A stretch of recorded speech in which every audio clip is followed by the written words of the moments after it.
Vous êtes en train de me dire que vous me reprochez d'avoir pris une résolution pour empêcher quelqu'un, un dirigeant qui était en train de tirer sur son peuple? C'est ça que vous me reprochez? Est-ce que vous en êtes content des années après?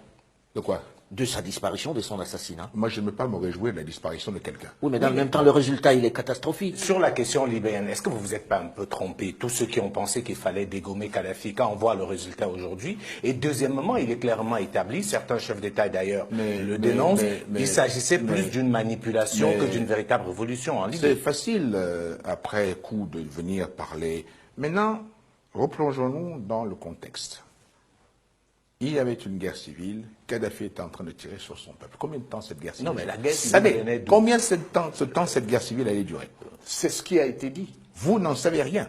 Vous ne savez pas combien de temps cette guerre civile allait durer. Mais d'autres tyrans tirent sur leur peuple. Pour autant, on ne voit pas l'intervention Sans d'un qu'on certain envoie nombre de les puissances. assassiner.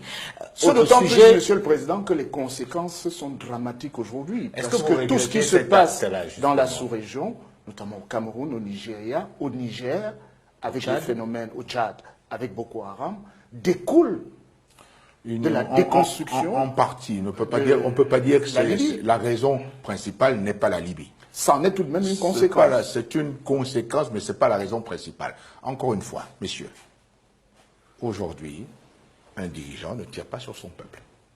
Et vous ne pouvez pas, vous, ici, en votre âme et conscience, nous reprocher d'avoir d'être intervenu à ce moment-là, au moment où quelqu'un, avec les moyens puissants qu'il avait, tirait sur un peuple désarmé. alors chacun jugera. Monsieur le Président, plus de 3000 questions sur Internet et sur WhatsApp. Donc on en a sélectionné quelques-unes. Comment vous allez faire? Ah bon. On va en poser quelques-unes. La première de Karine Wessel.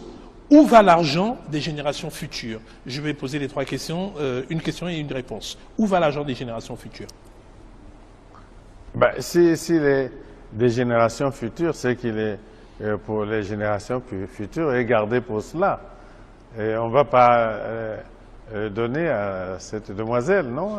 Il existe une réserve aujourd'hui pour ces générations futures, Monsieur le Président? Mais c'est l'objet, non, du projet. Réserve pour les générations futures, oui. Une réaction d'un téléspectateur, il s'appelle Aline Gosso, il dit nous autres jeunes avons peur pour notre avenir car trop d'endettement sous prétexte qu'on veut ériger des infrastructures. C'est une question qui pose le problème de l'endettement. Il n'y a pas trop d'endettement. Le Congo a d'abord déjà réussi à renégocier sa dette et atteint l'objectif des pays pauvres très endettés, PPTE, avec l'annulation d'une partie de la dette et le réaménagement de l'autre. Et en ce moment, de façon rigoureuse, nous suivons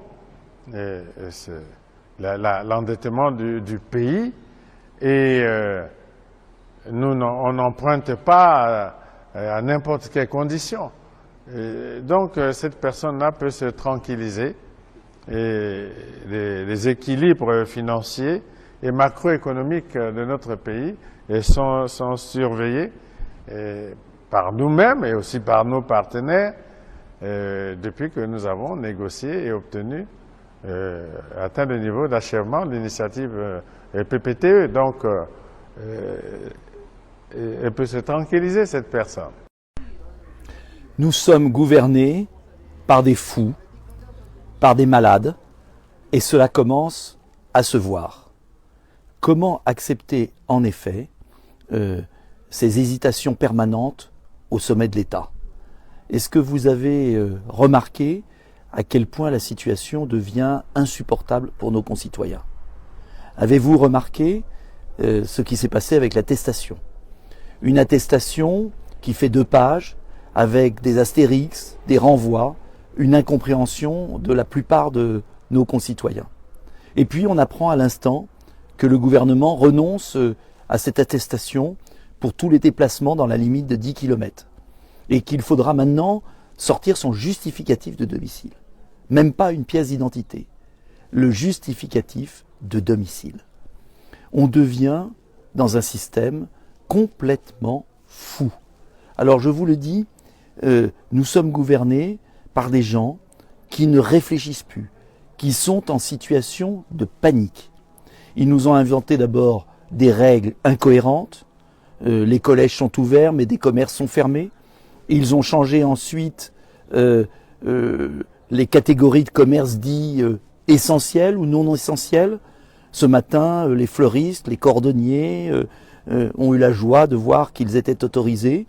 Et puis, maintenant, ils ne savent plus comment faire pour faire respecter ce confinement qui, selon le président de la République, n'en serait pas un. En un mot, nous sommes la risée du monde.